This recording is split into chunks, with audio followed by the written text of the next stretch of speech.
Hello guys, welcome back to our channel नेउड़ान। मैं हशमत सईद। उम्मीद करता हूँ आप लोग अच्छे होंगे। एजुकेशन, इंफॉर्मेशन और जामिया एंट्रेंस एग्ज़ाम के सिलेबस की तरफ और एक स्टेप आगे बढ़ते हैं। और आज की इस वीडियो में हम बात करने की कोशिश करेंगे Jamia Millia Islamia BBA BCom entrance exam के बारे। अगर आप जामिया से बीबीए बीकॉम करना चाह रहे हैं तो उसका सिलेबस क्या है, किस तरीके से तैयारी करनी है, एलिजिबिलिटी क्या है, सीट्स कितने हैं, वो सारी चीज़ें आज की इस वीडियो में हम डिस्कस करने की कोशिश करेंगे। सबसे पहली चीज़ जो आपके मन में आना चाहिए या फिर आता है, जो क्या आप एलिजिबल है या नहीं है, इसका पता आप कैसे लगाएंगे? तो सिंपली जामिया के जितने भी यूजी के कोर्सेज हैं, स्पेशली अगर बीए की बात कर रहा हूँ जब मैं, तो उसमें होता है कि जो +2 अगर आपने किया है तो उसका परसेंटेज कितना है, राइट? जो टॉप 5 सब्जेक्ट होंगे उसमें उसमें कितने परसेंटेज है। आप किसी भी स्ट्रीम से आ रहे हो कोई मैटर नहीं करता है, राइट? लेकिन 50% आपका होना चाहिए। आप साइंस से आ रहे हो, आप कॉमर्स से आ रहे हो, आप आर्ट्स से आ रहे हो, कोई दिक्कत नहीं है। आप किसी भी स्ट्रीम से आ रहे हो, इसमें भी कोई दिक्कत नहीं है। किसी भी बोर्ड से आ रहे हो, कोई दिक्कत नहीं है, राइट? इवन आप उर्दू बोर्ड से भी आ रहे हो तो उसमें भी कोई दिक्कत नहीं है आपको। सिर्फ 50% अगर आपका है तो आप एलिजिबल हैं। चलिए, जब आप एलिजिबल हो गए तो उसके बाद दूसरा पोर्शन आता है, जो अब एंट्रेंस अगर होता है तो किस तरह होता है, कैसे होगा। तो सबसे पहले आपको हम बता दें, अभी तक का जो रिपोर्ट है जामिया का, अभी तक बीबीए बीकॉम सीयूईटी को थ्रू नहीं गया। हाँ, इससे पहले इकोनॉमिक्स भी इसी के साथ में था, बट प्रीवियस ईयर में इन पिछले साल का जो एग्ज़ाम हुआ है उसमें इकोनॉमिक्स सीयूईटी में चला गया, but BBA BCom still Jamia entrance exam खुद ले रही है, राइट? तो आपको बता दें, जामिया की वेबसाइट में अगर आप इसका सिलेबस देखेंगे, उसमें जो सिलेबस मिलेगा या फिर उसका जो एग्ज़ाम का पैटर्न होगा वो हम आपको बताने की कोशिश करते हैं। सबसे पहली चीज़, 100 मार्क्स का पेपर होगा इसका, राइट? तब पूरा 100 आपका MCQ बेस्ड होगा, मल्टीपल चॉइस क्वेश्चन बेस्ड होगा। इसमें आपका रिटर्न का कोई सेक्शन नहीं है। और 100 क्वेश्चन को अटेम्प्ट करने के लिए आपको 90 मिनट्स का टाइम मिलेगा, 1.5 घंटे का समय मिलेगा। 1.5 घंटे में आपको 100 मार्क्स का पेपर सॉल्व करना है, राइट? इतना क्लियर है? चलिए, और दूसरी चीज़, जामिया में एक अच्छी बात है, मैं कहता हूँ, यहाँ पे कोई एज क्राइटेरिया नहीं है। अदर यूनिवर्सिटी में शायद एज लिमिट है, जो आप अगर आप ग्रेजुएशन करने के लिए आ रहे हैं तो आपका 22 साल से ज़्यादा नहीं होनी चाहिए, 23 साल से नहीं होनी चाहिए, 21 साल से नहीं होनी चाहिए। इस तरह का क्राइटेरिया होता है, बट जामिया बिल्कुल फ्री है, क्राइटेरिया फ्री है। आप किसी भी एज के हो, कोई मैटर नहीं करता। पढ़ना चाह रहे हो, वेलकम टू जामिया, राइट? चलिए, अब हम देख लेते हैं जो 100 मार्क्स का पेपर है उसमें सिलेबस क्या क्या है। तो जामिया का वेबसाइट में अगर सिलेबस खंगालेंगे तो उसमें आपको क्या क्या मिलेगा, मैं आपको बता दे रहा हूँ। 100 मार्क्स को डिवाइड किया हुआ उसमें लैंग्वेज स्किल्स एक मिलेगा आपको, जो 20 मार्क्स का इसमें बताया गया है। जनरल अवेयरनेस जिसमें 40 मार्क्स का है। उसी तरीके से रीजनिंग है, 20 मार्क्स का है। न्यूमेरिकल एबिलिटी है, 20 मार्क्स का, राइट? ये टोटल 100 मार्क्स है। क्या इतना जानना आपके लिए इनफ होगा? अगर मैं बोल रहा हूँ लैंग्वेज स्किल्स, इससे आप क्या समझ रहे हो, या फिर जामिया बोल रहे हो आप क्या समझ रहे हो? कुछ समझ नहीं आ रहा ना। इसी को मैं ब्रीफ आपको एक्सप्लेन करने की कोशिश करता हूँ। चलिए, सबसे पहले जैसे यहाँ पे मेंशन है लैंग्वेज स्किल। तो लैंग्वेज स्किल से मतलब क्या है, कौन सी लैंग्वेज की बात कर रहे हैं?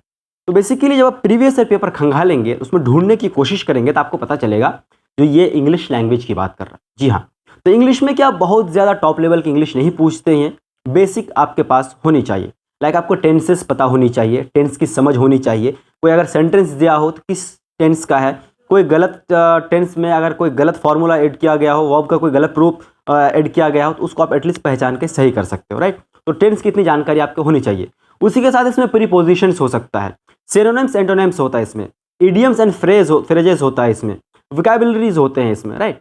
तो इतने सारी चीज़ें इसमें आप कवर करते हैं अगर, तो इनफ होगा, क्योंकि लैंग्वेज में सिर्फ 20 क्वेश्चन होता है।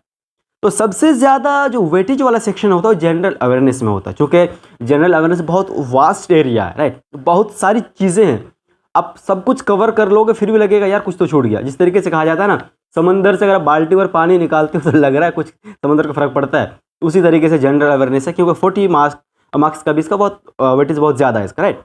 तो इसमें आपको क्या क्या देखना है, मैं एक ब्रीफ आपको करने की कोशिश करता हूँ एज ऑफ जैसे मैंने प्रीवियस के कई सार के पेपर को एनालाइज किया, राइट?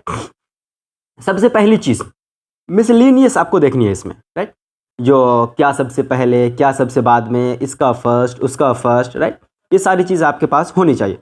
उसके साथ साथ आप हिस्ट्री भी देखेंगे। हिस्ट्री में आप एंशिएंट भी देख सकते हैं, मॉडर्न भी देख सकते हैं, मेडिवल हिस्ट्री भी आप पे नज़र होनी चाहिए। स्पेशली जो मुग़ल पीरियड, मुग़ल एरा जो था, राइट, 400-500 साल का जो ड्यूरेशन था, उसको आप अच्छे से देखिएगा, उसमें से कई बार क्वेश्चन पूछे जाते हैं। उसके अलावा आपका जियोग्राफी के भी क्वेश्चन होते हैं। उसके अलावा जियोग्राफी में आप थोड़ा अगर खंगालेंगे, 12th लेवल का आपको करना है, बहुत ज़्यादा अप लेवल के नहीं करना है, 12 के ही करना है, राइट? जियोग्राफी हो गया। आप इकोनॉमिक्स भी देखेंगे, तो इकोनॉमिक्स में भी इसी तरह माइक्रो मैक्रो इंट्रोडक्शन, इंट्रोडक्टरी, ठीक है, जीडीपी वगैरह, इतना एटलीस्ट आपको पता होनी चाहिए इकोनॉमिक्स की अगर हम बात करें। उसके बाद आप पॉलिटी की भी क्वेश्चन देखेंगे, तो बेसिक देखेंगे लाइक फंडामेंटल राइट्स क्या क्या है, फंक्शन ऑफ कॉन्स्टिट्यूशन क्या है, ये सारी चीज़ें आपको देखनी है। जियोग्राफी हो गया, इकोनॉमिक्स भी हो गया आपका, हिस्ट्री भी हो गया आपका, पॉलिटी भी हो गया। उसके अलावा जो आता है करंट अफेयर का सेक्शन आता है, राइट। तो करंट अफेयर जामिया एग्जाम के लिए बहुत ज़्यादा इंपॉर्टेंट होता है, किसी भी कोर्स के लिए पढ़ो। करंट अफेयर्स बहुत ज़्यादा लोग पूछते हैं, इसका बहुत फोकस होता है। इससे पता चलता है बच्चा कितना एक्टिव है, स्टूडेंट कितना एक्टिव है, मेंटल एबिलिटी क्या है, अंडरस्टैंडिंग कैपेसिटी क्या है, वो सारी चीज़ों का पता चलता है, राइट। तो एटलीस्ट 6 मंथ्स टू 8 मंथ्स का करंट अफेयर्स आप ज़रूर देखिएगा, मेरा सजेशन यही होगा।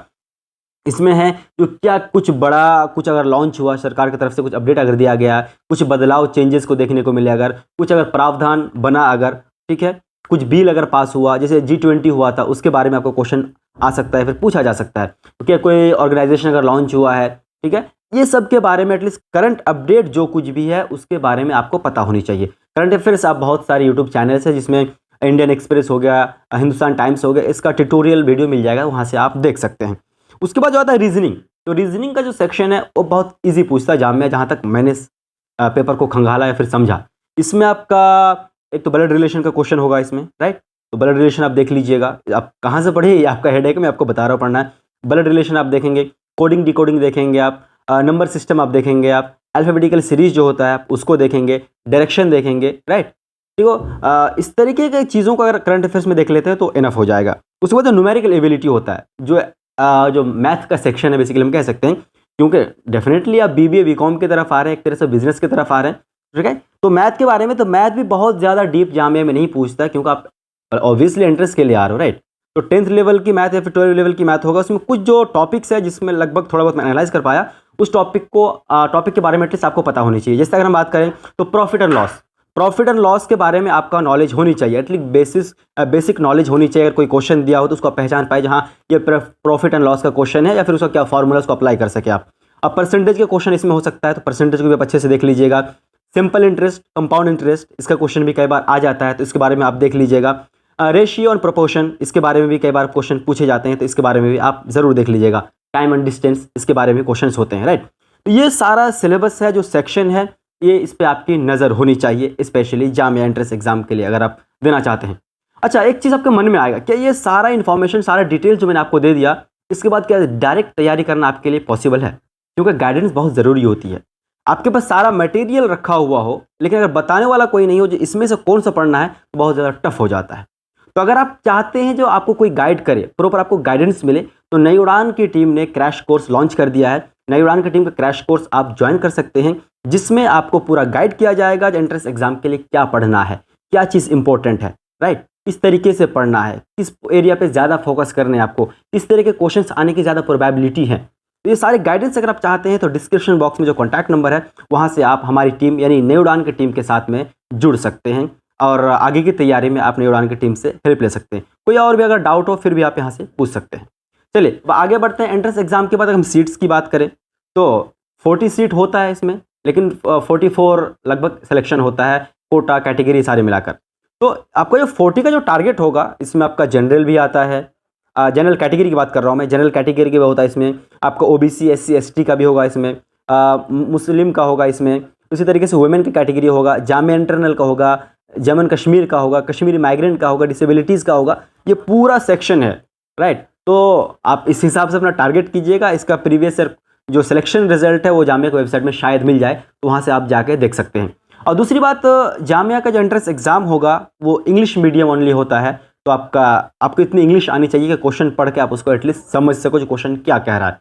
जब एडमिशन हो जाए उसके बाद तो बाइलिंगुअल होता है, और आपके पास ऑप्शन भी होता है, आप लैंग्वेज किस लैंग्वेज में पेपर लिखना चाह रहे हो, आप इंग्लिश में, हिंदी में, उर्दू में, ये आप पे डिपेंड करता है। लाइक लेक्चर भी हिंदी और इंग्लिश में ही होता है, तो आप पे ऊपर प्रॉपर डिपेंड करता है, राइट। तो उम्मीद करता हूँ अगर आप BBA BCom के लिए जामिया की तैयारी करना चाह रहे हैं तो ये वीडियो आपके लिए हेल्पफुल होगा। फिर भी अगर आपको लगता है कुछ इन्फॉर्मेशन अभी भी छूटा हुआ जिसकी आपको ज़रूरत है, तो कमेंट सेक्शन आपके लिए खुला रहता है, वहाँ से आप हमें पूछ सकते हैं। इस तरह की इन्फॉर्मेटिव वीडियो अगर आप चाहते हैं तो चैनल को सब्सक्राइब ज़रूर कीजिएगा। साथ ही साथ हमारा जो सोशल मीडिया प्लेटफॉर्म्स है, जैसे इंस्टाग्राम है, ट्विटर है, फेसबुक है, टेलीग्राम चैनल है, इसको फॉलो कर लीजिएगा। इसमें बहुत सारी ऐसी चीज़ें जो वीडियो में मैं आपको नहीं देता हूँ, PDF फॉर्म में होता है, फिर कोई अगर इमेज फॉर्म में होता है, उस सारे प्लेटफॉर्म में हम उसको अपडेट देने की कोशिश करते हैं। तो अगले इन्फॉर्मेशन के साथ हम मिलते हैं दूसरे वीडियो में। Thank you so much.